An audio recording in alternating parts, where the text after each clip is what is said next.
They said she was nothing special, just another quiet girl with secondhand shoes sitting in the back of the class.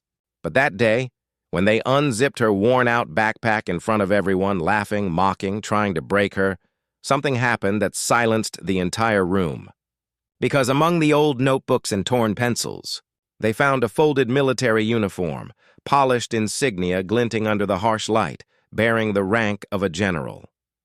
And the name stitched on it was hers. She had learned early that silence was her shield. Maya was 17, soft-spoken, and walked with the careful quiet of someone who'd been judged too often. Her father was gone. Her mother worked double shifts at the diner.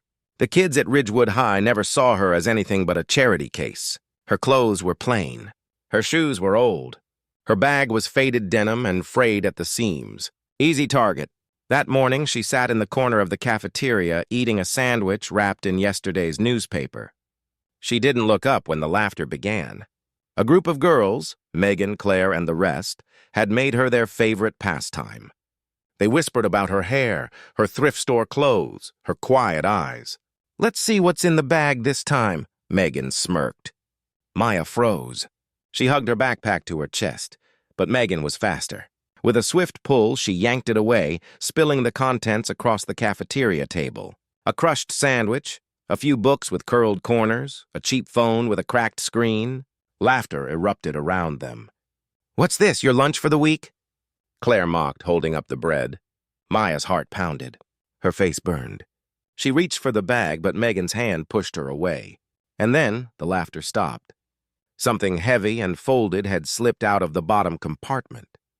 A dark green military jacket, immaculately pressed with shining medals pinned along the front. The cafeteria fell silent. Megan blinked. What is this?" There, stitched above the pocket in crisp white letters, General Maya Carter, U.S. Army. Everyone froze. Maya swallowed hard. Her eyes glistened, but not with fear anymore, with something deeper. "My father's uniform," she whispered. "He wore it the day he never came home." The room seemed to hold its breath. "He said one day, when I'm strong enough, I'll earn my own." She looked straight at the girls now. "And I will." Her words hung in the air, raw and steady. No one laughed. No one moved. Megan dropped the jacket back onto the table like it was sacred. That afternoon, whispers spread like wildfire through the halls. The story twisted and turned. Some said her father died saving soldiers in combat. Others said he was a national hero. The truth was simpler and heavier. He had led a rescue mission in the desert. Only one helicopter came back. His didn't. Maya's mother had kept that uniform locked away for years. But on the morning of his memorial, when Maya was 10, she had taken it out, pressed it against her chest, and promised she'd live like the person who wore it. The uniform never left her bag after that. Not as a reminder of pain, but of promise. Days passed, but something shifted in Ridgewood High. The bullies avoided her eyes. Teachers looked at her differently. And for the first time, Maya began walking with her head high. Months later, Ridgewood held its annual leadership assembly, a small-town event that most students ignored. But this year, when the principal called out, "Cadet Commander Maya Carter, please step forward," the room erupted in applause. She stood on stage in full uniform, her own now, crisp and earned.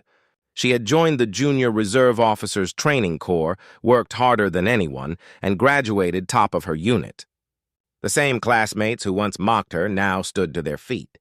She looked out over them, eyes steady, voice calm. "Sometimes," she began, "people see what you wear and decide who you are. They don't see the stories you carry or the battles you've already fought. But what they can't take, what they'll never take, is what's inside that bag. Your strength, your promise, your purpose." The audience was silent again, but this time it wasn't out of guilt. It was respect. After the ceremony, Megan approached her quietly. "Maya, I'm sorry," she said, eyes lowered. "We didn't know." Maya smiled softly. "You didn't need to know. You just needed to be kind." The bell rang outside, echoing through the halls as sunlight spilled over her uniform. For a moment, it felt like her father was there, standing tall, proud, and at peace. That night, Maya unzipped her bag again. The old uniform was still there, neatly folded. She placed her new one beside it, side by side, past and future, and for the first time, she whispered with a steady heart, "I kept the promise, Dad." In the end, the story that began with shame became one of honor. Because sometimes the heaviest things we carry in life aren't meant to weigh us down, but to lift us higher than anyone ever expected.